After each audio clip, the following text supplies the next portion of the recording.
ومن أحسن قولا ممن دعا إلى الله وعمل صالحا وقال إنني من المسلمين.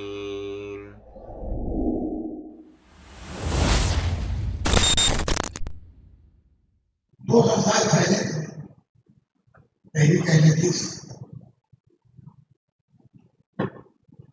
جو تحریک شہید ہے یا تحریک دعوت الجہاد کے نام سے اشتہار ہوئی،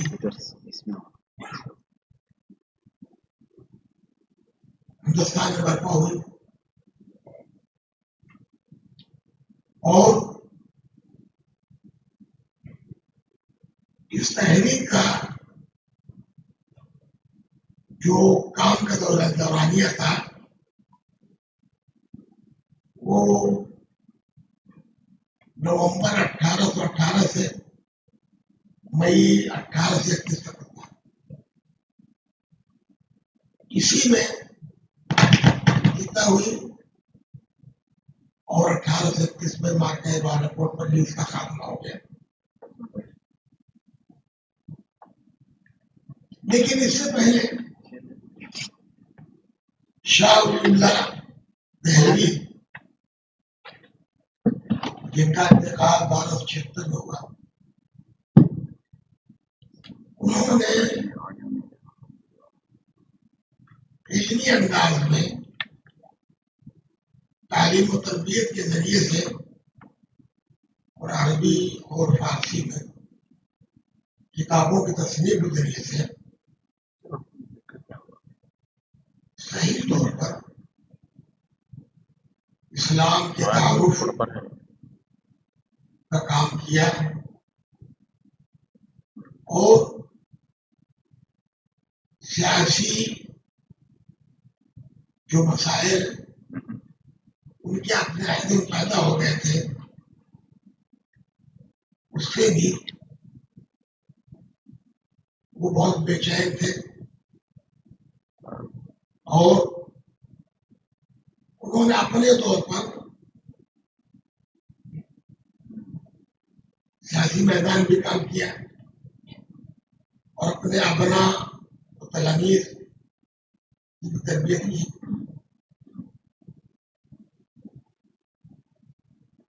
شاہ ولی اللہ دہلوی کو اپنی اس جدوجہد میں اپنی قوم سے سوغات کے بجائے مظالم کا سامنا کرنا پڑا، لیکن اللہ تبارک و تعالیٰ نے ان کے خاندان میں ان کے پوتے شاہ اسماعیل کو پیدا فرمایا، اور کہانی دعوت کی اس طرح بنتی ہے کہ رائے بریلی کے گاؤں تکیا جو صحیح ندی کے کنارے آج بھی آباد ہے، وہاں کی مشہور شخصیت سید احمد بن عرفان کے نام سے تھی۔ اللہ تعالیٰ نے اس مسلح عظیم کو عنفوان شباب سے یہ حوصلہ دیا اور یہ فکر دی وہ مسلمانوں کی دینی تربیت کے ساتھ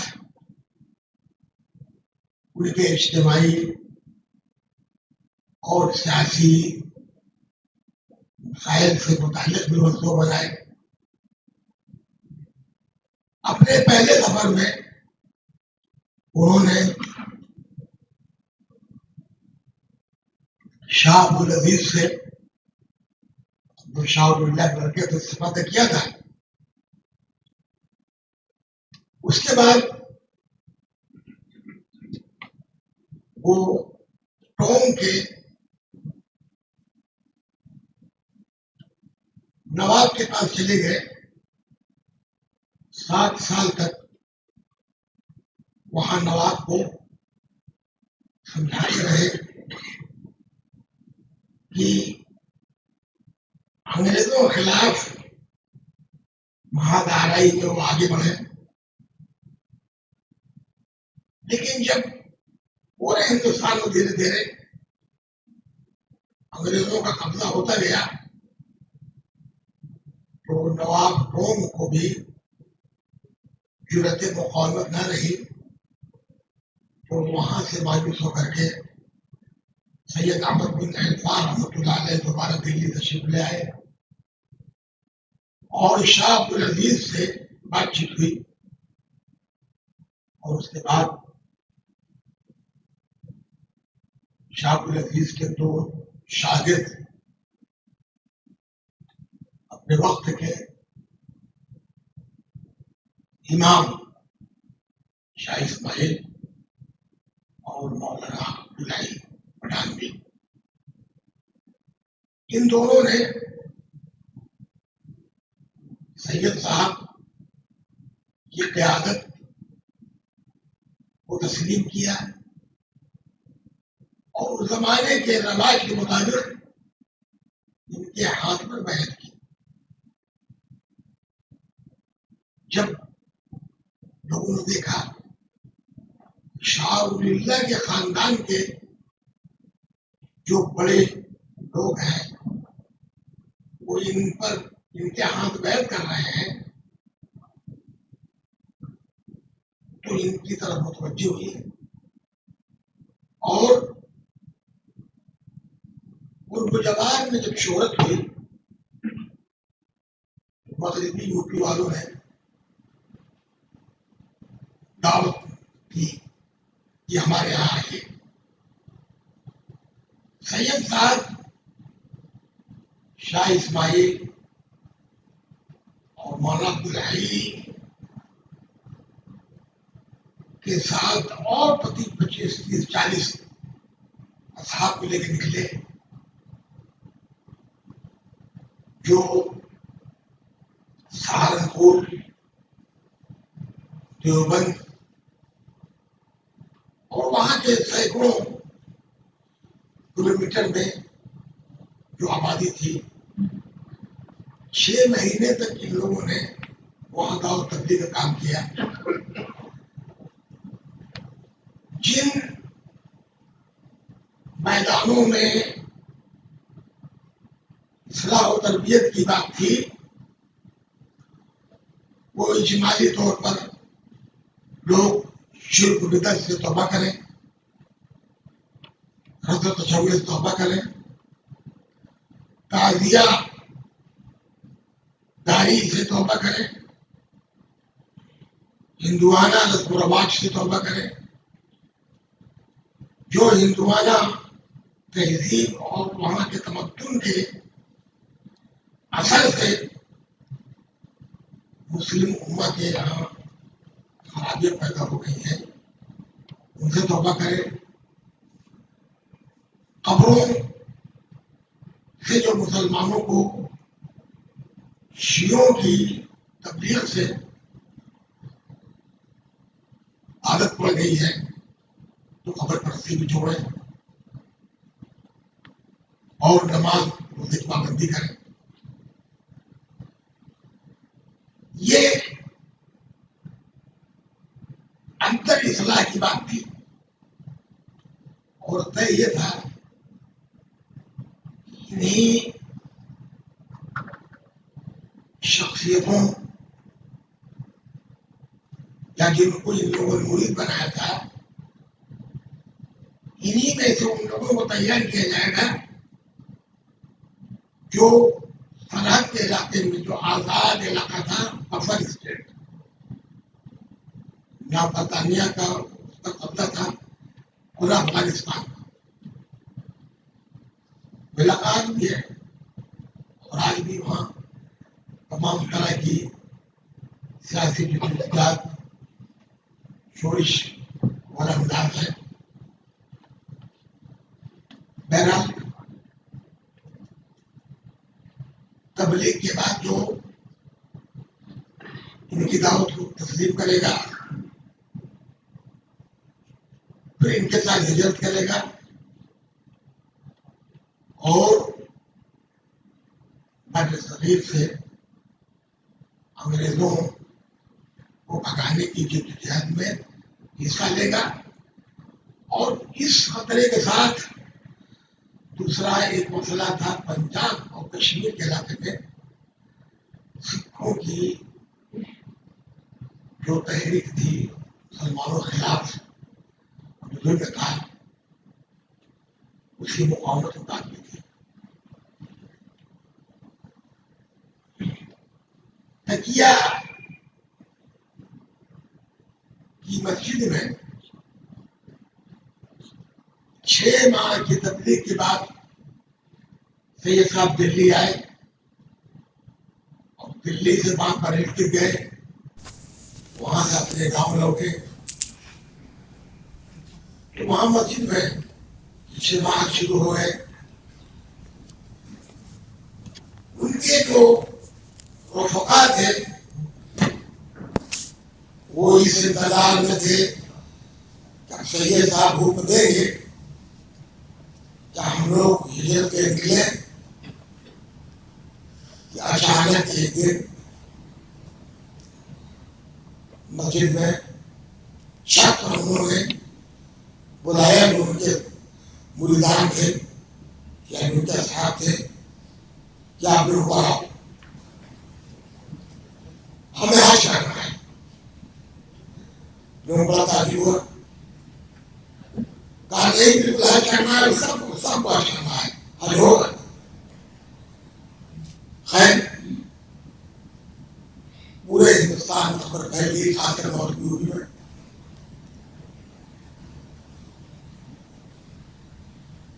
تو 1818 سے نومبر سے سلسلہ شروع ہوا تبلیغ کا, اور 1821 اگست میں 4-5 کشتیوں کے ذریعے سے 400 مرد اور عورتیں ڈلمئو گھاٹ سے چلے اور 1-2 جگہ ہوتے ہوئے ہمارے گاؤں کے بغل میں, گاؤں کے جنوب پہ 5 کلومیٹر دور پر جو گھاٹ تھا جہان آباد, وہاں 3 دن تک روکے. 5 اگست 1821 کو. اس کے بعد کئی جگہ رکتے ہوئے الہ آباد پہنچے, کیونکہ لوگ کشتیوں سے جاتے تھے اور پیدل بھی چلتے تھے. تو حج کا اعلان اس وجہ سے انہوں نے کیا کہ کچھ لوگوں نے بحری سفر کے خطرات اور پرتگیزیوں اور انگریزوں کے ظلم زیادتی کے قصے کی وجہ سے کہا کہ حج ساقط ہے, اور گڑے مانک پور میں جو پرتاپ گڑھ کا آج کل تو بڑا قصبہ ہے, ہمارے یہاں پریمان نارائن پور سے 15-20 کلومیٹر پر ہے, ایک مولانا صاحب تھے, ان کا نام تھا یار علی, اور مولانا غلام رسول مہر نے چند سطر کے بعد لکھا ہے یاد علی, تو دونوں ہو سکتا ہے. تو ان کے یہاں غلو ہے اس مسئلے میں, تو ان سے مل کر کے شاہ اسماعیل نے اور سید مولانا عبدالحی نے ان کو اور دوسروں کو مطمئن کیا کہ نہیں حج واجب ہے اور یہ بہانہ بازی نہیں چلے گی. اور اس سے پہلے شاہ عبدالعزیز نے کہا, جب ان کے سامنے فتویٰ پیش کیا گیا ان دونوں کا کہ شاہ اسماعیل اور عبدالحی علم میں مجھ سے کم نہیں ہے, 2 مہینہ 2 سال 8 مہینہ میں یہ لوگ گئے، حج کیا اور حج سے واپس ہوئے. یہ جو 1818 سے تبلیغ شروع ہوئی تھی اور اس کے بعد حج میں یہ لوگ گئے تو الہ آباد پہنچتے پہنچتے 6.5 سے 7 ہو گئے تھے، اور 8 مہینے میں کلکتہ سے روانہ ہوئے حج کے لیے. تو گویا کہ لاکھوں انسانوں کو ان کی دعوت پہنچ گئی. وہاں سے اور بھی لوگ آئے دوسرے علاقوں کے، انہوں نے بھی دعوت قبول کی اور عجب کشش رکھی تھی اللہ تبارک تعالیٰ نے سید صاحب کی شخصیت میں اور ان کی دعوت میں کہ بڑے بڑے زمیندار، بڑے بڑے منصب والے اور زمیندار اور عام مسلمان سب ساتھ ہوتے گئے.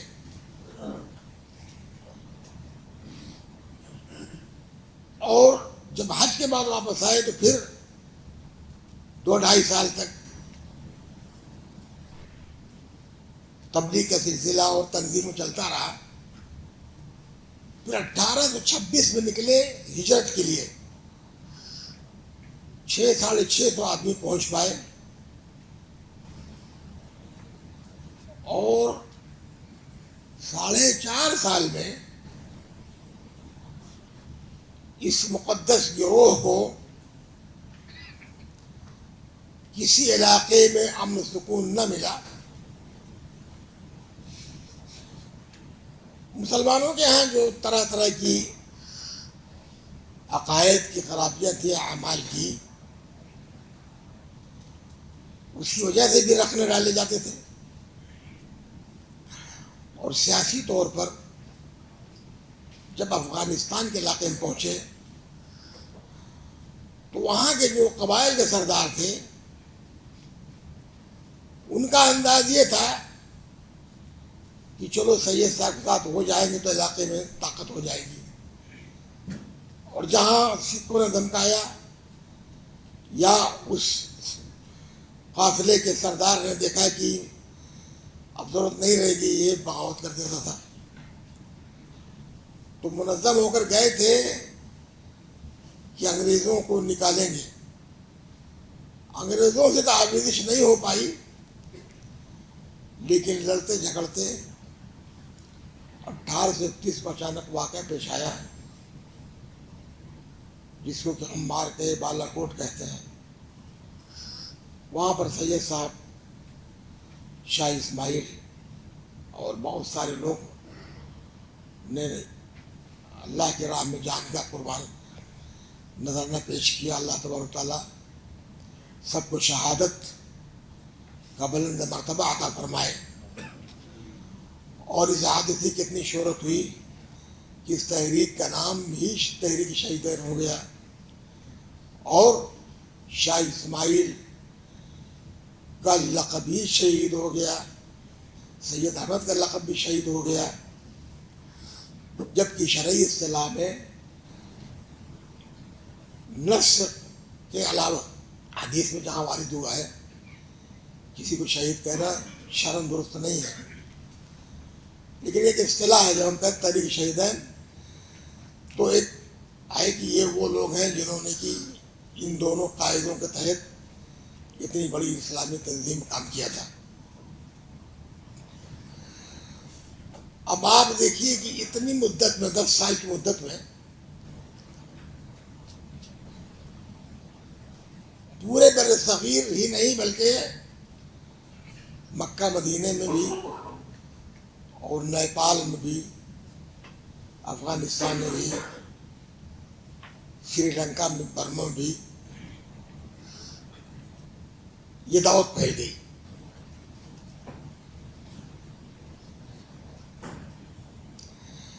اس دعوت میں 2 چیز موضوع بحث نہیں آئی. ایک اسماء اور صفات کے عقیدے کا مسئلہ نہیں اٹھا، کسی کو مسئلہ ہی نہیں تھا. دوسرے فقہ حنفی پر پورا ہندوستان تھا عامل، تو فقہ پر عمل کرنے والی بات بھی نہیں ہے کہ بھی حدیث پر عمل کرو اور فقہ کو چھوڑ دو. ایسے اس زمانے میں ایک رواج تھا بیعت کا، اس کا نام تھا بیعت التوبہ. 6 طرح کی بیعتیں نبی کریم صلی اللہ علیہ وسلم میں ثابت ہیں. تو اس سے ہندوستان کے علماء نے، شاہ ولی اللہ نے بھی بیعت توبہ کو لکھا کہ جائز ہے. میاں سید عزیز الدین محدث دہلوی نے بھی اسی عام حدیث سے استدلال کیا. اس کتاب میں ان کا فتویٰ موجود ہے، ان کے مکاتیب ہیں. اور بھی جس کے یہاں بیعت سلسلہ تھا، سب دلیل یہی تھی کہ ہم توبہ کے لیے بیعت کرتے فلاں کے ہاتھ پر کہ آج سے خراب کام نہیں کریں گے، دین سے جڑ جائیں گے. جبکہ سلف کے ہاں حکمرانوں کے ہاتھ میں بیعت کا معاملہ تھا، پر عام انسانوں کا نہیں. لیکن عجم کیا ہے کہ چل گئی، اور ایک لمبی تاریخ ہی ہے. خود ہندوستان میں جو بڑے بڑے خاندان اور بڑی بڑی شخصیتیں جنہوں نے شرک بدعت سے توبہ کیا،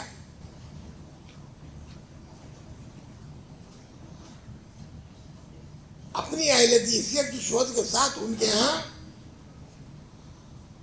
بیعت توبہ کا رواج تھا. اور تصوف سے جڑنے کے بعد جو فکری طور پر کچھ مزید شرعی نقطہ نظر سے خرابی پیدا ہوتی ہے، ان 2 چیزیں بھی تھیں. سید صاحب لوگوں سے بیعت جو لیتے تھے تو اس میں کہتے تھے کہ میں بیعت محمدی میں لیتا ہوں. بیعت محمدی کا مطلب یہ ہے کہ شرک بدعت اور کفر کو چھوڑ کر کے، ہندوازم کے تاثر کو چھوڑ کر کے سچے بچے مسلمان بن جاؤ، کتاب سنت عمل کرو.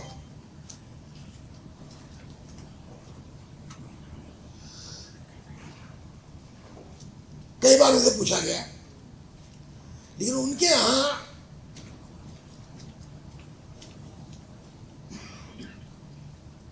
دین اور مذہب سے ہٹ کر کے اس بات کا احساس ہوتا ہے کہ اس مسئلے کو عمدن نہیں چھوڑا. حتیٰ کہ بعض مراجع میں آتا ہے کہ سن 1830 میں سید صاحب نے شاہ اسماعیل کو روک دیا تھا کہ وہ رفع الدین نہ کرے. یعنی کہاں؟ سرحد میں، افغانستان میں. ایسا کیوں کیا تھا؟ تاکہ مزید داخلی شورش نہ ہو، اختلافات نہ ہو. جبکہ تاریخ میں یہ مذکور ہے کہ وہاں سینکڑوں افغان علماء سے مناظرہ ہوا تقلید اور تقلید پر، اور سبوں نے مان لیا کہ ہاں تقلید جائز نہیں ہے.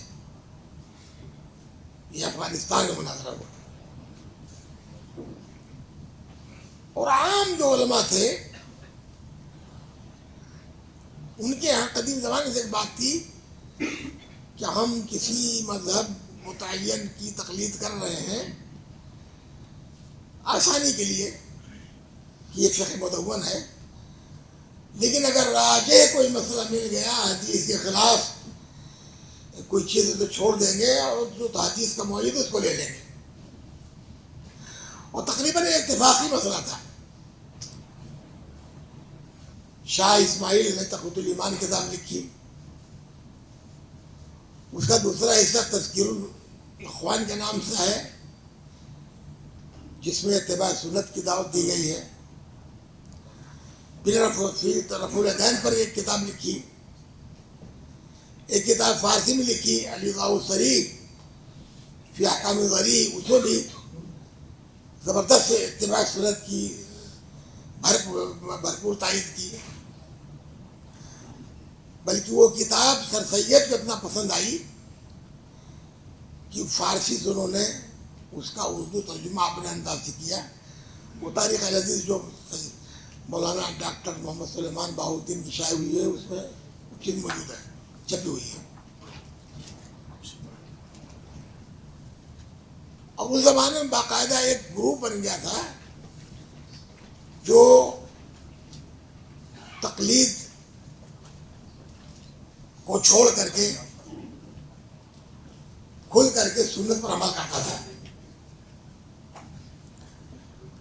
تو مشہور تھا کہ اسحاقیہ فرقہ اور اسماعیلیہ فرقہ.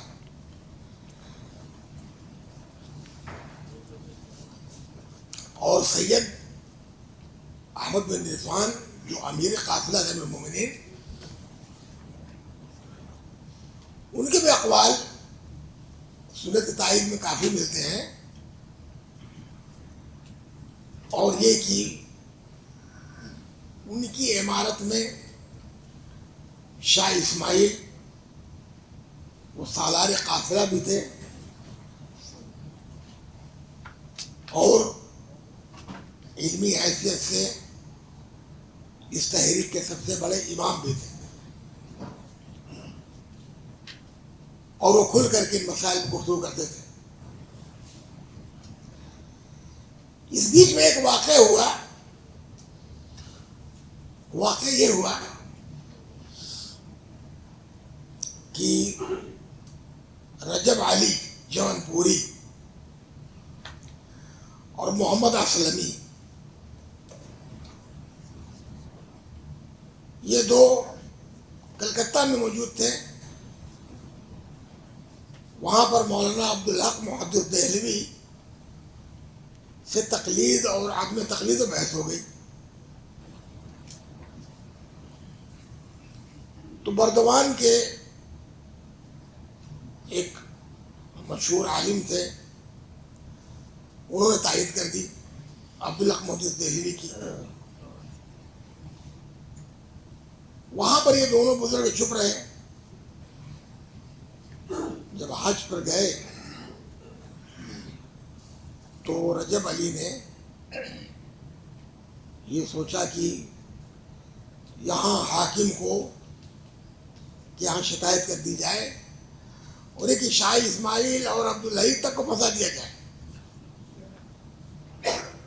بہرحال مولانا عبدالحق محدث بنارسی جو نو کے تھے نتون کے،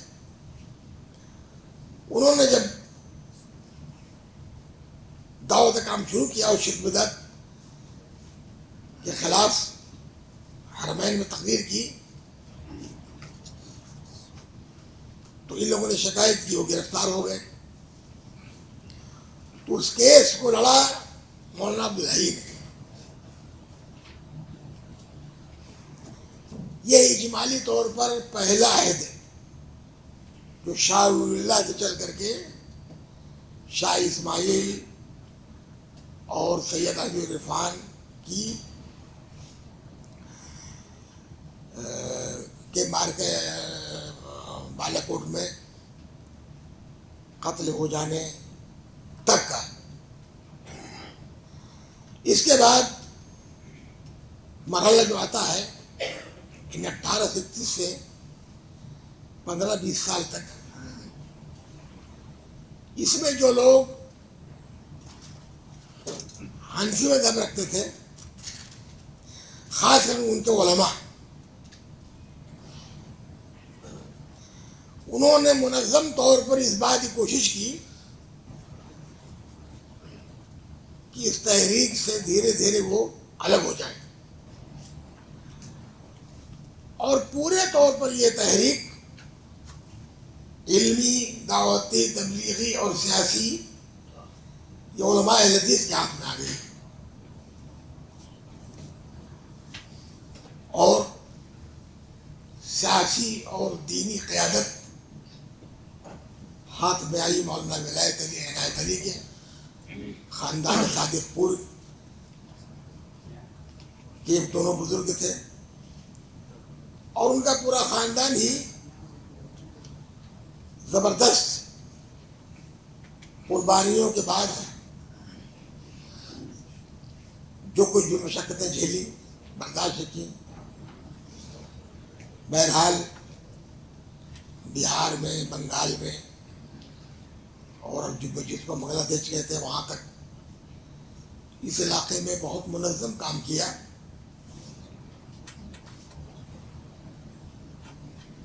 اور اسی عصر میں اور فوراً بعد یعنی آج سے 150-200 سال پہلے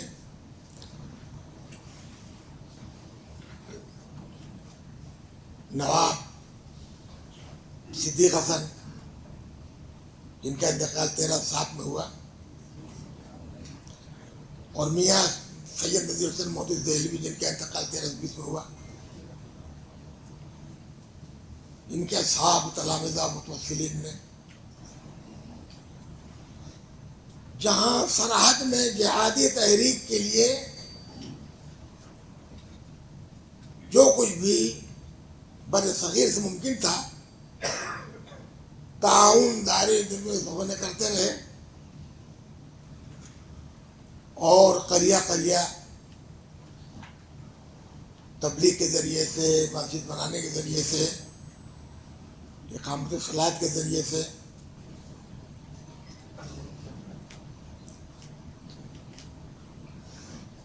مسلک اہل حدیث کو کی اشاعت میں لگے رہے.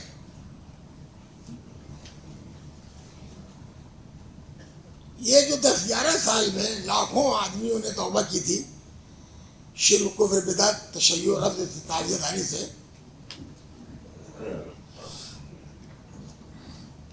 ان پورے پر قبضہ جما لیا جن کو آج ہم علماء دیوبند سہارنپور کہتے ہیں.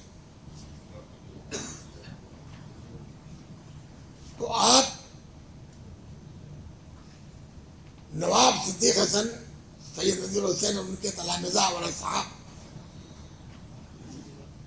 کی جدوجہد کو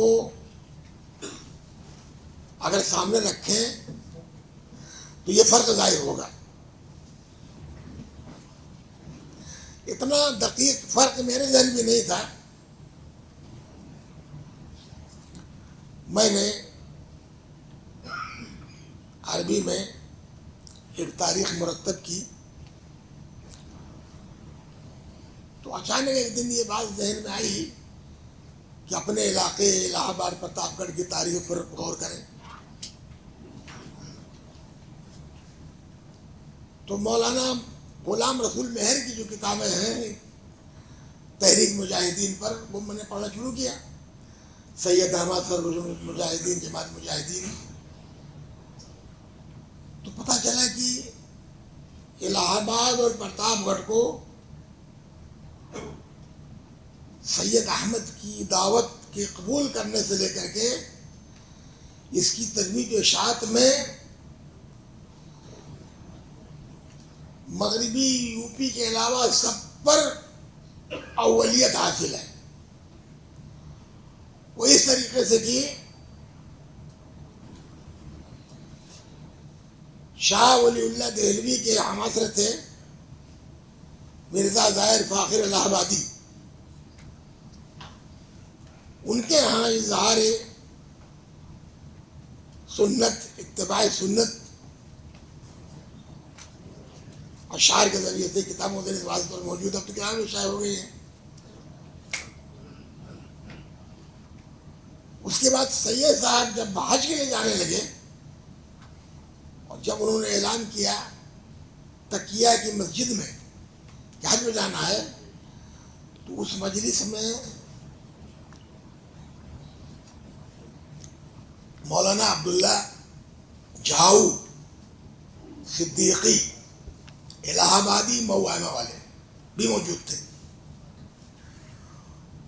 اور یہ بہت مشہور اپنے عہدے کے عالم دین تھے اور بہت پختہ قسم کے اہل حدیث تھے اور واضح طور پر،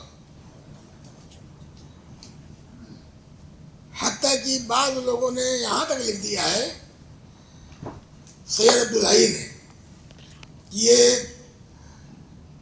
تقلید کو غیر مقلدین کو مشرک کہتے تھے. حالانکہ انہیں کتابیں ندویں موجود ہیں، اور مولانا شمشی اللہ عظیم آبادی نے جو ان کا ترجمہ لکھا اس طرح بات نہیں لکھی. اہل دیوبند کی یہ بات مشہور ہے کہ اہل حدیث جو ہے وہ مشرک کہتا ہے ہمیں، حالانکہ یہ بات نہیں. اہل حدیث نہ کسی کی تکفیر کرتے ہیں نہ کسی کو مشرک کہتے ہیں. وہ تو سیدھے سیدھے جو کتاب و سنت میں تعبیرات ہیں وہی کہتے ہیں بس. من ترک الصلاۃ متعمدا فقد کفر، جس نے جان کر بوجھ کر نماز چھوڑ دی اس نے کفر کام کیا. وہ نص پڑھ دیتے ہیں بس، یہ نہیں کہ فلاں کافر ہے. کافر کہنا نہ کہنا یہ قاضی حاکم کا کام ہے، جب اتمام حجت ہو جائے تو.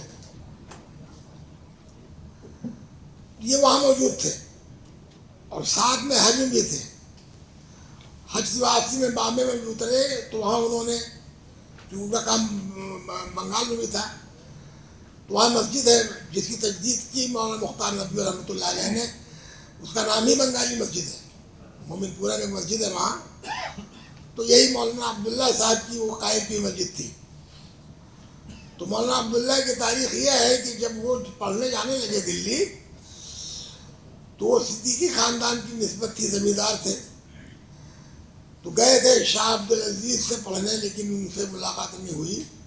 تو شاہ اسحاق سے پڑھ کر آئے جن سے کہ میاں نذیر حسین نے پڑھا تھا. تو پہلا کام انہوں نے یہ کیا تھا کہ اپنی جائیداد چھوڑ دی. تو وہاں جو انصاری بھائی تھے ان کے بارے میں ان کا انداز تھا کہ یہ محنتی لوگ ہوتے ہیں اور حلال کھاتے ہیں، تو ان کے ساتھ کھاتے تھے. ان کی مسجد بھی آج بھی قائم ہے الحمدللہ. مولانا مختار صاحب نے اس کی تجدید بھی کرائی ہے. ہمارے یہاں سے 25-30 کلومیٹر پر وہ قصبہ پڑتا ہے، تو بڑا قصبہ ہو گیا ہے. وہاں کے 8 بھائی تھے، 8 بھیا اہل حدیث بہت مشہور تھے انصاری کے. اب تو وہ زمانہ نہیں رہ گیا. بالکل اسی علاقے کے یہ مولانا ابو الحسن، مولانا ظفر الحسن، نجم الحسن، مقبول الحسن وغیرہ ہیں. تو مولانا کا انداز دعوتی تھا اور انہوں نے ایک سنت کا اجرا کیا. حالانکہ وہ اجتماعی طور پر غلط بات تھی، لیکن وہ چل گئی سنت. ہندوستان کے علاقوں میں بلکہ پاکستان کے علاقوں میں بھی آج بھی ربنا ولک الحمد سمی اللہ علم الحمدہ کے بعد لوگ زور سے کہتے ہیں. ان کا اثر تھا لوہرا، مبارک پور، مئو وغیرہ میں، وہاں لوگ کہتے تھے. ہم لوگ بنارس میں پڑھتے تھے جامعہ سلفیہ میں، تو بہار بنگال کے لڑکے تھے تو ان کے یہاں بھی ایک چیز سنی. میں بنگلور گیا وہاں بھی سنی. ایک بار کانپور میں تھا وہاں بھی میں نے اس طرح لوگوں کو کہتے ہوئے. حالانکہ جس صحابی نے زور سے کہا تھا ربنا ولک الحمد، تو اللہ کے رسول نے پوچھا کہ کس نے جو ہے زور سے کہا؟ تو اس نے کہا کہ اللہ کے رسول میں بعد میں آ کر کے رکعت میں شریک ہوا تو لفظ ہے عربی کا حفظتنی نفسی، یعنی سانس پھول گیا تو میں نے زور سے کہہ دیا. تو زور سے کہنے کی وجہ سے فرشتے نہیں آئے تھے اس کو لینے کے لیے، بلکہ اس حمد کے لیے تھے. خیر، تو مولانا ظاہر فاخر الہ آبادی ایک، دوسرے اس مجلس میں شریک تھے مولانا عبداللہ صدیقی موائمی، ان کا بڑا اپنا دعوت مقام رہا ہے. تیسرے تھے مولانا لیاقت علی جو تحریک مجاہدین کے ساتھ تھے اور وہاں سرحد بھی گئے تھے ساتھ میں. جب 1857 میں جسے قدر کہا جاتا ہے انقلاب کی تحریک چلی تو انہوں نے الہ آباد میں باقاعدہ اعلان کر دیا اسرائیلی حکومت قیام کا، اور مغل بادشاہ سے ان کو سند مل گئی. خیر انگریزوں سے مقابلہ ہوا، پھر بھاگے وہاں سے، کانپور گئے، کانپور کی کسی قصبے میں، اس کے بعد گجرات گئے، پھر گجراتی میں وہاں بڑی مسجد بنائی، وہاں شادی کی. ان کے ایک پوتے تھے نواسے، قاضی ایوب، تو ان کو میں نے بچپن میں دیکھا تھا، وہ کانپور وہاں رہتے تھے احمد آباد میں ہمارے تو ماموں اور ماموئی کے ساتھ اور کچھ بستی گوڈا والوں کے ساتھ. ان لوگوں نے بڑا اچھا خاصا وہاں تبلیغ کا سلسلہ قائم کر رکھا تھا. مولانا نذیر احمد دہلوی نذیر احمد بنارسی نے اہل حدیث و سیاست میں لکھا ہے ہمارے استاد مولانا ابو الخیر فاروقی رحمانی کے حوالے سے کہ قاضی صاحب بہت باقاعدہ اہل حدیث تھے اور ایک ہی لیاقت علی بھی اہل حدیث تھے. وہ بمبئی چلے گئے، سی آئی ڈی ان کے پیچھے پڑی، بعد میں ان کا محاکمہ ہوا اور ان کے ساتھ بڑا انگریزوں نے ظلم کیا تھا رحم اللہ الجمی. اس کے بعد سید صاحب جب آئے 6 مہینے کے بعد اپنے علاقے میں تو 2-2.5 سال تک انہوں نے علاقے میں تبلیغ کی. لکھنؤ گئے، سلطانپور گئے، کانپور گئے، الہ آباد گئے، بنارس تک گئے. تو اس سفر میں الہ آباد میں ایک بہت بڑے زمیندار ملے، شیخ غلام علی. شیخ غلام علی مختار تھے مہاراجہ بنارس کے اور بہت بڑے زمیندار تھے اور سید صاحب اور ان کی تحریک کے بڑے فدائی تھے. ان کے بارے میں آتا ہے کہ اتنا بڑا تحریک دعوت اور جہاد میں پیسے کے اعتبار سے حصہ لینے والے کوئی نہیں تھا. 650-700 آدمی کا جب گئے حج کرنے تو یہ 20 دن رہے وہاں، 15 دن انہوں نے انتظام کیا تھا اور ہزاروں ہزار پیسے دیے. واپسی میں بھی استقبال کیا. جب جہاد کے لیے جانے لگے تو دوسرا راستہ اختیار کیا سرحد جانے کا گوالیار وغیرہ سے، تو وہاں بھی گئے، سب سامان دیا. تو یہ غلام علی تھے. اور اسی طریقے سے 6-7 میاں صاحب تلامذہ تھے الہ آباد پرتاپ گڑھ کے، اور ایک اس تحریک کے بہت بڑے عالم تھے اور بڑے مؤثر تھے. پرتاپ گڑھ میں 4 تحصیلیں ہیں. 3 تحصیلوں میں دیوبندیوں غلبہ ہے اور ایک تحصیل جو ہماری ہے کنڈا تحصیل، جہاں کے ہمارے راجہ بھیا ہیں، وہاں بدعتیوں کی اکثریت ہے.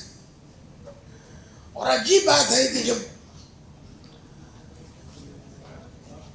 1821 میں لوگ نکلے تو ہمارے یہاں جہان آباد گھاٹ سے پہلے 3 جگہ رکے سید صاحب، اور وہاں آتا ہے کہ سینکڑوں آدمیوں نے آ کر بیعت کی، شرک میں سے توبہ کی. ایک مقام تھا پہلا دہی دھمدھما، اور اس کے بعد دوسرا تھا، پھر تیسرا تھا. ہمارے یہاں کے بعد آگے بڑھے تو 2 جگہ اور تھی، پھر الہ آباد آیا. تو یہاں جو تاریخ میں آتا ہے کہ ہزاروں آدمیوں نے بیعت کی، لیکن شہر الہ آباد سے لے کر کے رائے بریلی تک یہ لوگ کہاں چلے گئے، کہاں سے تو اللہ عالم، بہت کم لوگ، حتیٰ کہ دیوبندی مذہب بھی ہے. لیکن 3 تحصیلوں میں دیوبندی ہے. ابھی مشہور شاعر تابش مادی کا انتقال ہوا تو انہوں نے اپنی ایک کتاب لکھی سوانے کہ 9 سال کے تھے تو وہ گئے پرتاپ گڑھ کے تھے، وہاں مدرسہ سبحانیہ الہ آباد، وہ زیادہ بریلوی اس میں ذمہ دار تھے، کچھ دیوبندی بھی. تو کچھ لوگوں سے ملاقات ہوئی تو ان لوگوں نے کہا اچھا یہ وہاب گڑھ سے آ گئے، یعنی پرتاپ گڑھ کا نام ان لوگوں نے الہ آباد میں رکھا تھا وہاب گڑھ. تو وہاب گڑھ نام رکھنے کی وجہ یہ تھی کہ بریلوی ان لوگ بھی وہابی کہتے تھے. تو 3 تحصیلوں میں وہی پائے جاتے ہیں. ان 3 تحصیلوں اور سلطانپور رائے بریلی میں سید امین نصیر آبادی کا بڑا اثر رہا ہے. ان کی تبلیغ سے اس علاقے میں لوگوں کی اصلاح ہوئی، اور یہ سید صاحب خاندان کے تھے اور اچھے داعی تھے اور ان لوگوں کے یہاں جیسے کہ میں نے پہلے بتایا کہ شرک میں تصور تھا، لیکن یہ مسئلہ جو تقلید والا ہے یا تصوف والا یہ باقی تھا. یہ تو اہل حدیثوں نے آ کر کام کیا اس کا کہ تقلید کے خلاف تحریک چلائی اور سنت پر عمل کرنے کی دعوت دی، اور الحمدللہ خاطر خواہ ان کو کامیابی ملی طرح طرح کے مشاکل کے برداشت کرنے کے بعد. تو آخر میں مولانا احمد اللہ پرتاپ گڑھی بھی اسی علاقے کے ہیں کہ جہاں کے مولانا نجم الحسن، مولانا مقصود حسن ظفر حسن وغیرہ ہیں. تو اتنی بڑی شخصیات اور اتنا بڑا کام یہ خود میری نظروں سے اجل تھا، لیکن جب تحقیق کی تو پتہ چلا کہ صاحب یہ معاملہ ہے. اور اگر ہم میاں صاحب کی زمانے پر آئیں، نواب صاحب کے اور ان کے متوسلین اور صاحب کے، تو اس کے لیے تو مہینوں چاہیے. لیکن جو عمل بالحدیث کی تحریک چلی ان دونوں بزرگوں کے ہاتھوں، اور نواب صدیق حسن کے والد سروجین اولاد حسن اور مولانا ولایت علی عنایت علی اور ان کے اصحاب کے ذریعے سے، اس کے بارے میں ایک اندازہ ہے کہ بر صغیر میں تقریباً بنگلہ دیش، پاکستان اور ہندوستان میں ایک موٹا موٹا اندازہ ہے 90 ملین اس مسلک کا ذہن رکھنے والے لوگ پائے جاتے ہیں. لیکن جیسے کہ ہم بلاد عربیہ میں دیکھ رہے ہیں کہ شیخ الاسلام مجدد دین محمد الوہاب تک کی تحریک سے پورا جزیرہ عربیہ متاثر تھا، اور جو تدین اور جو دینداری اور جو اخلاق اور جو علم اور جو خیر ہے سب پر اسی تحریک کا اثر تھا. لیکن مغربی تہذیب کی وجہ سے، دنیا داری کی وجہ سے، ان کی وجہ سے، ان کی وجہ سے بہت سی جو دینی قدریں تھیں اس سے لوگ دور ہو گئے. تو یہ حال ہندوستان میں اہل حدیثوں کا ہوا کہ اب ان کی آبادی تو ہو گئی، نسلی اہل حدیث ہو گئے، اور ایک اور بڑا نقصان ہوا جب بجائے اس کے کہ دیوبندی طبقہ جو ہے وہ اہل حدیث کے ساتھ مل کر کے شاہ ولی اللہ اور شاہ اسماعیل، شاہ عبد العزیز اور شاہ اسماعیل، سید احمد اور اس تحریک کے کام کو آگے بڑھاتا، تو اہل حدیثوں سے ان کی مخاصمت ہو گئی اور مناظرہ بازی شروع ہو گئی. حتیٰ کہ ان کی بات کتابوں میں ہے کہ غیر مقلدیت کے رد میں ہم نے 1,500 کتابیں لکھی. اور آج بھی دارالعلوم دیوبند میں جو غیر دیوبندی مسلک کے رد و ابطال کے شعبے ہیں اس میں ایک شعبہ غیر مقلد بھی ہے، قادیانیت اور ہندوازم اور اس کے ساتھ آج بھی باقاعدہ وہ شعبہ قائم ہے. تو اب عمل اور رد عمل میں ایک بڑا مسئلہ ہو گیا، وہ یہ ہے کہ جو مسلک اہل حدیث کی ترویج ہمارے علماء نے کی اور جو ذہن بنا عمل کرنے کا، اس میں خالی چند مسائل نہیں تھے نماز و روزہ کے، بلکہ پورے اسلام پر عمل کرنے کی بات تھی. اسلام کی تعلیم کا اثر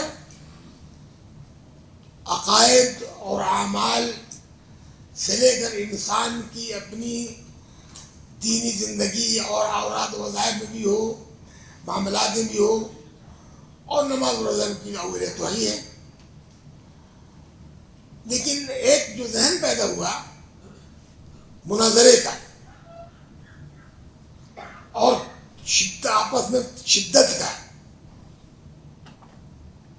اور ایک ہی چند مسائل ہیں جب ہم بولیں گے کسی پہ بولیں گے، جب لڑیں گے کسی پہ لڑیں گے. اب دیکھیے ایک آدمی اپنا مذہب کچھ بھی بدل لے، اگر نماز روزے میں فرق نہ کرے تو پتہ ہی نہیں چلے گا. جیسے کہ آج کل ہندوستان میں پایا جاتا ہے، ایک آدمی شرکت کرتا ہے، نئی نئی تحریکوں کے ساتھ چلتا ہے، اپنے کو دیوبندی کہتا ہے، لیکن سب کی نماز ایک ہے، فرق نظر نہیں آتا. لیکن اگر ایک آدمی حدیث پر عمل کرتا ہے تو وہ آمین کرے گا، رب الدین کرے گا، اقدار ارکان کرے گا، تو فوراً فرق ہو جائے گا. ابھی مجھے رضوی صاحب ملے، بابو رضوی یہاں تھے، کسی جالیات میں انگریزی کے مترجم بھی تھے، بابو خان رضوی ابھی میرے پاس آئے دلی میں. اس سے پہلے 2-3 ملاقاتیں ہوئی تھیں تو انہوں نے بتایا، وہ پیلی بھیت کے ہیں بدایوں بغل میں، انہوں نے بتایا کہ کتنا ہمیں پریشانی ہو رہی ہے. یعنی بہت درد سے بتا رہے تھے کہ صاحب انتہائی زبردست مخاصمت ہے، اور کہہ رہے کہ ہمارا ناطقہ بند کر رکھا ہے ان لوگوں نے. کوئی ایک وزیر تھا، اس سے بھی ان کی چلی، اور بھی لوگوں سے چلی، کیا کہ ان کی زمین کو قبضہ کرایا علاقے. تو جس علاقے میں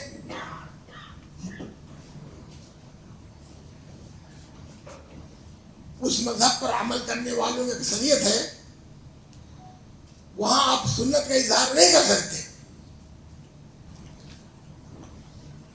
20 سال پہلے میں گیا تھا کچھ دوستوں کے ساتھ سہارنپور. وہاں مولانا عبدالوہاب خلجی رحمۃ اللہ علیہ اور کچھ اور لوگوں نے ایک زمین خریدی تھی مسجد بنانے کی. بعد میں الحمدللہ مسجد بن گئی. ایک بار میں نے پڑھا اخبار میں کہ مظاہر العلوم سے ایک فتویٰ جاری ہوا ہے کہ چونکہ یہاں کی اکثریت حنفی مذہب کی حامل ہے، اس واسطے اور چنانچہ یہاں کا امام بھی حنفی مذہب والا ہوگا. یہ کرتے کرتے ان لوگوں نے اس مسجد کو قبضہ کر لیا.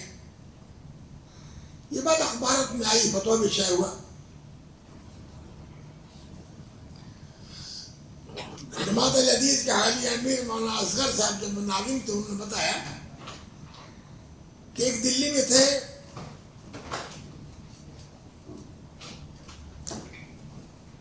عطار صاحب بیٹھے، سید عطار، منہاج القرآن ان کا ادارہ تھا، ان کا انتقال ہو گیا.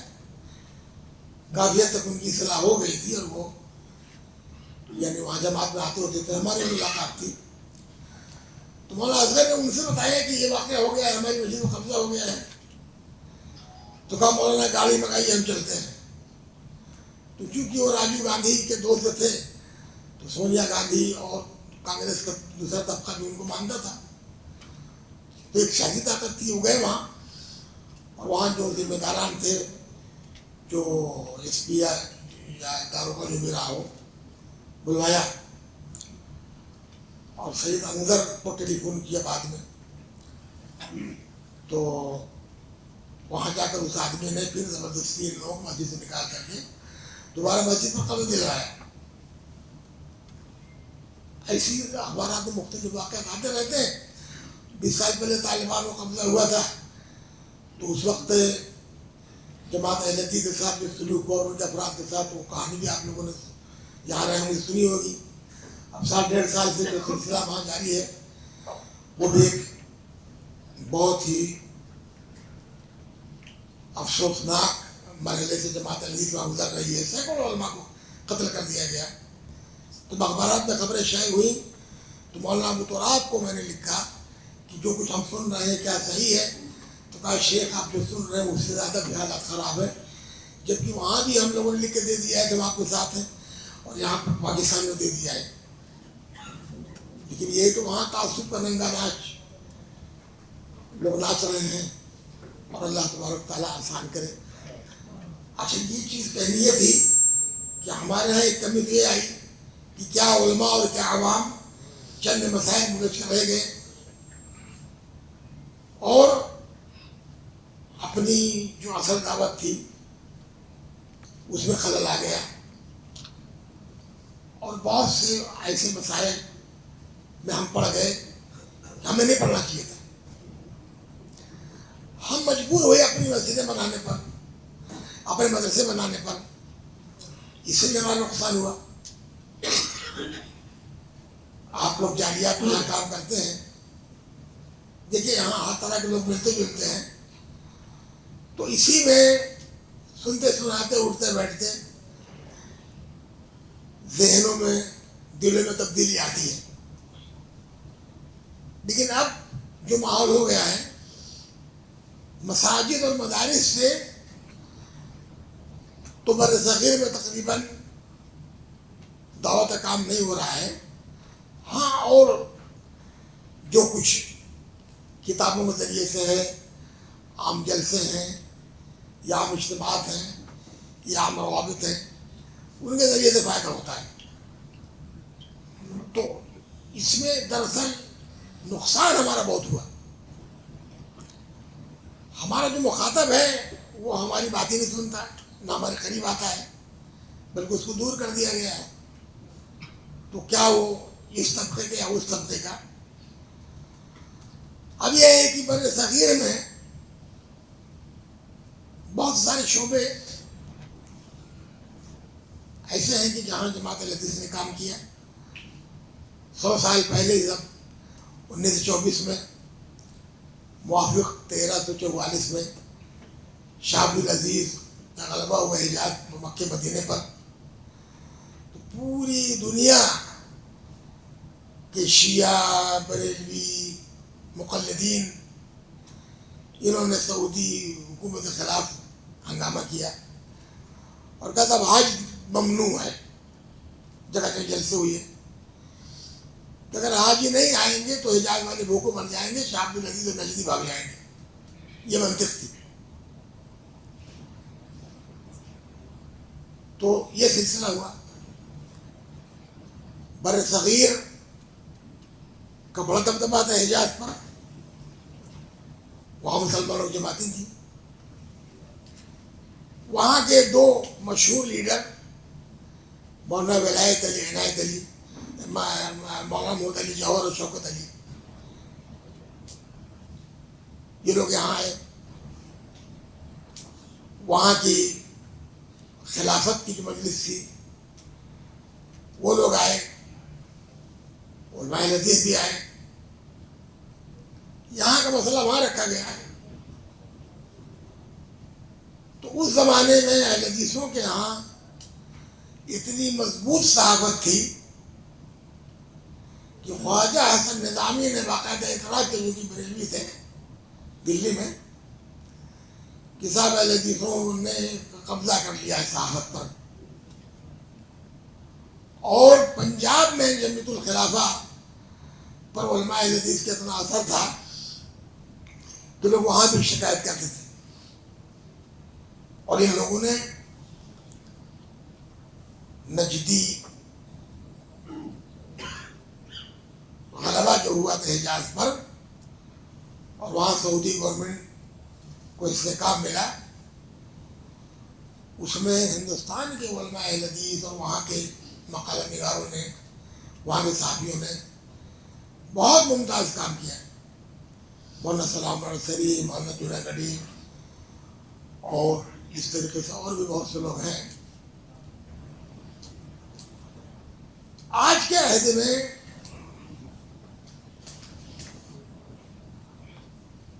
سوشل میڈیا کی طاقت ہے، برقی ذرائع اطلاعات ہیں، دعوت کو چہار جانب سے ایک طرح خطرہ ہے۔ ہم اپنی تربیت کیسے کریں، بال بچوں کی تربیت کیسے کریں، ہمارے مدارس میں کس طرح کا نصاب تعلیم ہو، جو طلبہ پڑھتے ہیں ان کی تربیت کیسے ہو، نصاب تعلیم کون سا ہو، مضبوط صحافت ہو، اچھے لکھنے والے ہوں، علمی میدان کے جو مطالب ہیں اسلامی علوم کے ماہرین ہوں، اچھے خطیب ہوں، اچھی سوچ سمجھ والے ہوں، تو ہماری تنظیم مضبوط ہو اور ہم فرق کریں جو اصولی مسائل ہیں جس میں کسی طرح کی تبدیلی نہیں ہونی ہے اور جو وقتی مسائل ہیں، مثلا تحریک شہیدین میں تقلید اور غیر تقلید کا مسئلہ نہیں چلا تھا، بعد میں اس پر کام ہوا اور خوب ہوا، لیکن اس مسئلے کی تنقید کا مطلب یہ نہیں ہے کہ ہم فقہی سرمایہ کا استحضاء کریں یا اس سے استفادہ نہ کریں۔ شیخ البانی رحمۃ اللہ علیہ کہتے تھے کہ اہل حدیث سب سے زیادہ ائمہ اربعہ اور غیر اربعہ کی فقہ سے فائدہ اٹھانے والے ہیں، اس واسطے کہ یہی تحقیق کرتے ہیں مسائل میں راج مرجو کی اور اس سے فائدہ اٹھاتے ہیں۔ اور بات صحیح نہیں ہے، ہماری جو کتابیں ہندوستان میں حدیث کی تفسیر کی لکھی گئی اس میں بالکل یہ واضح ہے کہ تمام مذاہب کو پڑھ کر کے ان چیزوں کو لکھا جاتا ہے، حتیٰ کہ فقہ حنفی کی بھی خدمت ہمارے علماء حدیث نے کی، فتح عالمگیریہ اور ہدایہ کا ترجمہ کیا میاں نذیر حسین کے شاگرد سید امیر علی علی آبادی نے۔ ان کی زندگی بڑا عجیب سا واقعہ ہے، یہ تھوڑا موڑا انگریزی پڑھ کر کے ایک ڈاک خانے میں ماسٹر صاحب بن گئے تھے، پوسٹ ماسٹر۔ ایک دن نماز پڑھنے گئے دعا کی، انگریز افسر آیا، اس نے اعتراض کیا کہ کام چھوڑ کر نماز پڑھنے چلے گئے، جوش میں آ کر کے انہوں نے استعفیٰ دے دیا۔ اس کے بعد اپنے بارے میں سوچا کہ میں نے تو ابھی دین سیکھا ہی نہیں، کس کے بارے میں استعفیٰ دے دیا، ہمیں دین سیکھنا چاہیے۔ اب ان کو دین کا شوق ہوا، پھر انہوں نے پوری محنت سے تعلیم حاصل کی اور سید محدث نذیر حسین دہلوی سے جا کے پڑھا۔ اس کے بعد جب بہت بڑے عالم فاضل بن گئے تو منشی نوبل کشور نے لکھنؤ میں ان کو ملازمت دی 70 روپے کا، وہاں انہوں نے کام کیا۔ ان کی تفسیر ہے 9000 پیج میں چھپی ہے اور بڑی ساری کتابیں لکھی۔ کلکتہ میں گئے، وہاں کا جو عالیہ اسکول تھا اس کے میں مدرس ہوئے 300 روپے پر، جب اس زمانے میں 10-5 روپے ملتے تھے۔ سید عبدالحی صاحب نے بھی ان سے پڑھا تھا، لکھا کہ شیخ ندوی میں سیٹ خالی ہے، شیخ العزیز کا آپ آ جائیے۔ بڑا لوگوں نے روکا ان کو، خاندان نے، دوستوں نے کہا کہ جو کچھ پڑھا تھا آپ تو موقع آیا ہے پڑھانے کا، اب میں جاؤں گا چھوڑ کر کے۔ یہاں آئے، 150 روپے پر کام شروع کیا۔ مولانا عبدالرزاق علی آبادی لکھتے ہیں کہ آدھی تنخواہ ان کی ایسی چلی جاتی تھی۔ خیر، کہنے مطلب یہ تھا کہ ہمارے ہندوستان کے اسلاف نے بہت بڑی قربانیاں دی ہیں، اپنے کو لگا کر کے، اپنے مال کو خرچ کر کے، اپنی جان کا نظرانہ پیش کر کے، تب جا کر کے اتنی بڑی عمارت قائم ہوئی۔ اور آپ علمی طور پر ان کو دیکھیں گے کہ الحمدللہ ہر میدان میں ان کا اپنا ایک کام ہے۔ آج اور کل میں صرف اتنا فرق ہے کہ تھوڑی سی تبدیلی اسلوب میں ہونی ہے۔ سعودی عرب کے ماحول میں ہمارے یہاں طلباء کے پڑھتے ہیں، ان کو بھی سوچنا چاہیے اور یہاں کے تجربے سے فائدہ اٹھانا چاہیے۔ شیخ ربیع رحمۃ اللہ علیہ کہتے تھے کہ دیکھو جامعہ اسلامیہ نے ایک اچھا نصاب بنایا، ساری دنیا سے طلباء کو خاص کر افریقہ سے بلا کر پڑھایا، جو بھی ایک اساتذہ کا اسٹاف تھا جیسا تھا، ایک ماحول بنایا عقیدے پر زور کا۔ اس کا فائدہ یہ ہوا جب عقیدے اور سنت کی تعلیم آگے بڑھی تو وہ جو جکڑن کی تقلید کی اور جو پرانے خیالات کے لوگ تھے دھیرے دھیرے ان کی اصلاح ہوتی گئی، بالکل ایسے جیسے آپ لوگ یہاں تبلیغ کا کام کرتے ہو جعلیات کا، تو ایک ماحول ملایا، اس ماحول میں اللہ نے برکت دی اور سعودی عرب خاص کر کے اور پورے خلیج میں لاکھوں انسانوں کو ہدایت کی توفیق اللہ تعالیٰ نے دی، اور یہ جہاں بھی گئے یہاں سے مضبوط ہو کر گئے، ایک تو اپنے عقیدے عمل میں مضبوط ہو گئے، یہاں رہ کر ان کو ثابت قدمی اللہ نے عطا فرمائی، کوئی تھوڑا علم بھی ہو گیا، دوسرے مالی حیثیت بھی اچھے رہے، تو جہاں جہاں گئے الحمدللہ وہاں انہوں نے کوئی نہ کوئی شمع جلا دی، کسی نے مدرسہ کھول دیا، کسی نے مسجد کھول دی، کسی نے لائبریری کھول دی، کسی نے جلسہ جلوسی کرانا شروع کر دیا، اور عام طور پر ایسے لوگ ملیں گے۔ ایک بار اسی محافظ طاہر صاحب بتا والے میں رہتے تھے، وہی پروگرام تو مولانا اصغر صاحب آئے ہوئے تھے، تو اتفاق سے اس دن میں گاڑی لے کر آیا اور میرے یہاں ان کا کھانا تھا عشاء میں، تو ہم لوگ میں یہ گاڑی چلا کر لے گیا تو 3-4 آدمی گاڑی میں بیٹھ گئے۔ ایک صاحب جالندھر کے تھے، کہنے لگے کہ ہمارے دادا نے ہمارے باپ نے پتہ نہیں 18 یا 36 مسلمانوں کو قتل کیا تھا، اور اب میں یہی نہیں کہ مسلمان بلکہ اہل حدیث ہوں، اور میرا مطالبہ ہے کہ آپ لوگ جو ہے ہمارے لیے مسجد بنائیے۔ ہم نے کہا مسجد بنے گی تو لوگ آ کر قبضہ کر لیں گے، آپ دلی چلے آؤ قریب ہے۔ خیر کھانے بیٹھے تو وہاں ایک آدمی اور تھا، میں نے کہا بھئی آپ کا کیا معاملہ ہے؟ تو کہتا ہے کہ میں چپری مبارک پور کا ہوں۔ میں نے کہا تو چپری مبارک پور کا ہے؟ چپری مبارک پور وہ قصبہ ہے یا گاؤں ہے جہاں سید صاحب آئے تھے تو ہمارے علاقے سے جہان آباد آئے گئے تھے، تو چپری مبارک پور ہی گاؤں پڑا تھا۔ میں بچپن میں سنتا رہا کہ وہاں خربوزہ بڑا اچھا ہوتا ہے، میرے یہاں سے 8-10 کلومیٹر پڑتا ہے، لیکن میں کبھی گیا نہیں وہاں۔ تو بھائی تمہاری کیا کہانی ہے؟ تو کہا کہ اصل میں ایسا ہے کہ وہاں وہ لال گوپال کے تراہے پر لکڑی کی ٹال ہے، ہمارے بھتیجوں کا تشدد بھائی تھے سلیمان بھائی، اور ان کے لڑکے مولانا حسان صاحب جو ہمارے ادارے کے ناظم ہیں، اور ان کے بھائی لوگ۔ تو کہتا ہے کہ وہاں سے عفان بھائی اور فلاں فلاں، تو ہم وہاں تراہے پر ایک مسجد ہے اس میں نماز پڑھتے تھے جمعہ کی۔ تو کہتے کہ ہم 7 آدمی تھے، دھیرے دھیرے وہاں پر ہم آتے جاتے سب وہابی ہو گئے 7 آدمی۔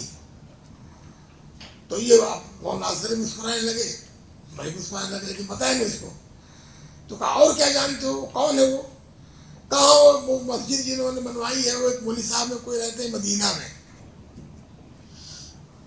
اب آپ دیکھیے تبدیلی کیسے آتی ہے، جب آپ کو موقع ملا، ماحول بنا، اجنبیت ختم ہوئی، تو اس نے آپ کی بات مان لی۔ جب تک یہ حصار قائم رہے گا، جب تک یہ دوری رہے گی، تب تک تبلیغ کا مسئلہ گڑبڑی رہے گا۔ تو ہماری کوشش ہونی چاہیے، ہمارا ذہن ایسا ہونا چاہیے کہ ہم تلاش کریں کیسے لوگوں سے ملنا ہے۔ مولانا الیاس صاحب سے پوچھا لوگوں نے کہ جو تبلیغ کا طریقہ ہے کہاں سیکھا؟ کہا ہم نے تو اہل حدیث سے سیکھا ہے۔ اور یہ واقعہ ہے، جب ہم یہ تعریف پڑھتے ہیں جماعت اہل حدیث کی، خاص کر کے بہار بنگال میں، تو وہ تعریف ایسی ہے، لوگ جاتے تھے تبلیغ کرتے تھے گاؤں گاؤں گھر گھر۔ متاخرین میں یہ دکتور کے علاقے کے مولانا دیندار خان کو دیکھا ہم نے، ان کا انداز یہی تھا، لٹھ لیے عمل بھی سننا کا اعلان کرتے ہوئے وہ ہر جگہ پہنچا تھا، ہر گاؤں میں، کیا لذیذ، کیا انفی، کیا بریلوی، کیا شیعہ، گئے مسجد صاحب کی، لیٹ گئے وہاں، آپ لوگوں سے بات چیت شروع کی، اور مولانا عبدالوہاب جامعی نے کتاب لکھی جنوبی ہند پر، تو نے ان کی بھی سمانے بہت اچھی لکھی کہ صاحب مولانا آئے اور ایسے کیا، پھر ایسے کیا، پھر ایسے کیا، پھر ہمیں پتہ لگایا کہ مولانا جمال شکروی تھے، پڑھا ہے مجھے بہت مشہور تھے وہ، ان سے پہلے تھے حکیم اجمل کے والد مولانا عبدالشکور صاحب حکیم، مولانا داؤد راز، مولانا جبار، یہ دیندار خان، ایک مولانا سردار تھے، سردار صاحب کو میں نے نہیں دیکھا، لیکن وہ ہاں، لیکن میں نے ان کو نہیں دیکھا، ہمارے یہاں شاید کبھی آیا ہوں، تو وہ جاتے تھے احمد آباد، تو میں نے قاضی ایوب کو واقعہ سنایا، ہمارے دو ماموں تھے، ایک بانوئی اور قاضی صاحب 4 آدمی، اور بسی گوڑا میں بلرام پور یہاں وہاں کے لوگ تھے، یہ لوگ عام ہی لذیذ تھے گاؤں کے، جیسے کچھ لذیذ آدمی ہوتا ہے، لیکن لوگ شوق تھا تو علماء بناتے تھے، تو بچن مجھے یاد ہے کہ وہ ذکر کرتے تھے ہم معمول لوگ کے مولانا سردار آئے تھے، تو اب آپ تاریخ پڑھیے، ہریانہ سے دلی،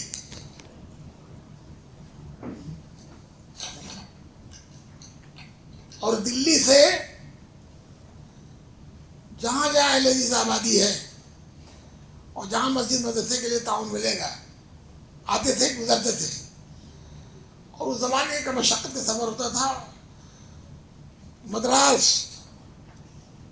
بنگلور اور وہاں کی بستیوں میں جاتے تھے، میں کئی بار وہاں گیا تو لوگوں نے بتایا کہ صاحب مولانا یہاں آئے تھے، مولانا یہاں آئے تھے، مولانا یہاں آئے تھے، ہمارے یہاں کے ایک مولانا انعام اللہ صاحب فاروقی تھے، جنہوں نے وہاں سیونی میں جا کے مدرسہ بنایا، آج بھی وہ مدرسہ ہے، ان کا بھی تذکرہ دیکھا میں نے، ہم لوگ ان کو اتنا نہیں جانتے جتنا کہ وہاں کی تاریخ لذیذ میں مولانا عبدالوہاب جامعی نے ان کا واقعہ لکھا، کہ لوگ جاتے تھے دور دور تک، وہاں رہتے تھے، مسجدوں میں تبلیغ کرتے تھے، تو دھیرے دھیرے دھیرے دھیرے جو ہے وہ واقع ہوا، بلکہ عبدالوہاب جامعی نے مولانا دیندار کا خاکہ جب کھینچا ہے تو وہاں ایک لڑکا پیشاب کرنے آتا تھا، مسجد میں نماز نہیں پڑھتا تھا، تو انہیں بڑے خاص انداز سے اس پر تبلیغ کی اور اس کو دھمکایا بھی، بعد میں وہ آدمی بڑا جو ہے دیندار بن گیا، وہی آدمی، وہی لڑکا۔ تو جب تک کہ آپ کا تعلق نہیں ہوگا لوگوں سے، رابطہ نہیں بنے گا دوستی کا، اللہ کے رسول صلی اللہ علیہ وسلم عقبہ اولا عقبہ ثانیہ میں جا کے ملتے تھے خیموں میں، اب آپ بڑا بڑا جلسہ کرتے ہیں، تو جلسے سے ایک فائدہ ہوتا ہے کہ جمہور کو ہم متاثر کرتے ہیں، تبلیغی جماعت والے بزرگ لوگ ہیں، نماز روزہ والے، وہ بڑے جلسے کیوں کرتے ہیں؟ علاقے پر اثر ڈالنے کے لیے، یقیناً بڑا ادارہ، بڑا جلسہ، اس کا اپنا ایک فائدہ ہوتا ہے۔ مجھے دیوبند کے لوگوں نے بتایا کہ صاحب ہمارے یہاں کا رواج یہ ہے، یعنی دیندار طبقے کا، کہ شادی ہو، بیاہ ہو، کوئی کار خریدے تو صاحب ایک بار دیوبند کے چکر ضرور لگاتا ہے، ایک اس کا ایک دباؤ ہے، لوگ اس کو مانتے ہیں، جیسے عرب دنیا میں دیکھا کہ لوگ کیا کرتے ہیں، ہر میں ان کے محبوب شادی کی صاحب آ کر مکہ مدینہ رہیں گے اتنا دن تک، بجائے سے کہ ہنی مون کے لیے یہاں جائیں وہاں جائیں تو مکہ مدینہ رہیں گے، تو یہ ہے کہ ایک رابطہ علماء سے، رابطہ اداروں سے، رابطہ آپس پبلک کا۔ مولانا جوناگڑھی لکھتے ہیں کہ ایک زمانہ تھا کہ جب کوئی کسی مسجد میں دیکھتا تھا اپنے بھائی کو نماز پڑھتے ہوئے عامر بدر تو بیٹھ جاتا تھا، پھر اس سے پوچھتا تھا کہ بھائی آپ کہاں کے ہو، اس کے بعد تو تعلق قائم ہو جاتا تھا۔ اب امام مقصود الحسن آ گئے ہیں تو ان کا بھی واقعہ سنا کر ختم کرتا ہوں قاعدے کی آب آئے آمد تیمم برخاست والی بات ہے. ان کے والد آئے تھے حج کرنے، والدہ بھی تھی، اللہ بخش دونوں کو. تو انہوں نے ہمارے جو تائے تھے مولانا اسماعیل صاحب فریوائی جن کا انتقال 1948 میں ہوا تھا، اور مولانا صاحب کے شاگرد تھے. 13 سے 23 میں گئے، 13 سے 27 واپس آ گئے. تو ان کے بارے میں وہ بڑی ہی یعنی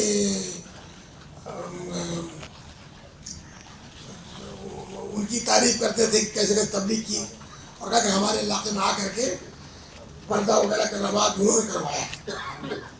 وہ اپنے آدمیوں کے ساتھ جاتے تھے، ساتھ میں ان کے پاس کھانا پکانے والا بھی ہوتا تھا، اور گاؤں گاؤں جاتے تھے. ایک صاحب کے بیت اللہ کر کے وہاں گئے تھے، آئے بیٹھے ہوئے تھے اسی کوئی تذکرہ کیا میں نے وہی اسی ٹائل پر جس ٹائل کے مقصد بنایا. تو ایسا کوئی تذکرہ آیا تو میں نے تذکرہ کر دیا کہ دیکھیے مولانا اسماعیل صاحب ایسے تھے، لیکن ہمارے جماعت اہل کو جانتے نہیں. جبکہ مولانا صاحب مولانا مرسلی لکھتے تھے کہ مولوی اسماعیل کے ساتھ تعاون کیا جائے، یہ کارکن ہے، یہ کارکن ہے، یعنی جماعت اہل کارکن ہے، مبلغ بھی تھے اور ان کو جاننے والے جانتے ہیں. تو لیکن یہ کوئی نہیں جانتا ہے. تو بوڑھا آدمی لیٹا ہوا تھا اور اٹھ گیا، میں بیٹھ گیا اور لگا رونے. کہا کہ میں مولوی صاحب سے ملنے آتا تھا، سائیکل پر آیا تھا، رات میں آ کر کے میرا پاؤں دبانے لگے. کہا بیٹے تم تھک گئے ہو، میں تمہیں پاؤں دبا دوں، اور لگے رونے. تو دیکھیے تقویت کا مسئلہ تھا. تو میرے کہنے کا مطلب یہ ہے کہ ہم کو دعوت تبلیغ کے راہ میں اپنے ذہن بدلنا پڑے گا، اپنے سلوک بدلنا پڑے گا، اور صبر ضبط اور حلم بردباری کا مظاہرہ کرنا پڑے گا. ہماری جماعت کا کام ایسا نہیں ہوا ہے. میں پڑھ رہا تھا نواب صدیق حسن بھوپالی رحمۃ اللہ علیہ نے اپنی سوانحیت خود لکھی ہے، ابقاء المنن بالقائل بہن. تو میں یہ مدینہ پڑھتا تھا، آج 40-45 سال پہلے کی بات ہے. تو ایک دن میں دروازے پہ ایسے بیٹھا ہوا تھا، تو اچانک ایک آدمی آیا، اچھی خاصی اس کی داڑھی، اور سائیکل سے اترا اور ایک لکڑی کے بکسا تھا لاکھ میں جو رکھ دیا. کہا کہ میں ملازمت کے چکر میں گیا تھا رزق کے قنوج، وہاں جا کر اللہ تعالیٰ نے مجھے ہدایت دی، میں لذیذ بنا، دیندار ہوا، اور یہ کتابیں لیجیے. اس میں کچھ فارسی کی تھی، کچھ عربی کی تھی، بہرحال. تو اس میں ابقاء المنن بالقائل بہن بھی تھی. پاکستان میں وہ کتاب چھپی گئی ہے تھوڑی تبدیلی کے ساتھ. تو اس میں نواب صاحب نے اپنے بارے میں لکھا ہے کہ انہوں نے تبلیغ کیسے کی. کہا کسی سے انتقام لیا ہی نہیں نے کسی کے خلاف لکھا. سنجیدگی کا کہ اللہ تبارک تعالیٰ نے مجھ کو خاص کر دیا ہے ایک کام کے لیے، عربی، اردو اور فارسی میں سلفی مذہب کی کتابوں کو تیار کر کے لوگوں تک پہنچانا. یہ نواب صاحب تھے جنہوں نے کتابیں شائع کی. شاہ عبدالعزیز کے زمانے میں دلی میں 2 نسخہ صحیح بخاری کے تھا، اور فتح الباری حافظ ابن حجر کو مولانا نواب صاحب نے چھپا کر پورے انڈیا میں اور پوری دنیا میں بڑھوا دیا.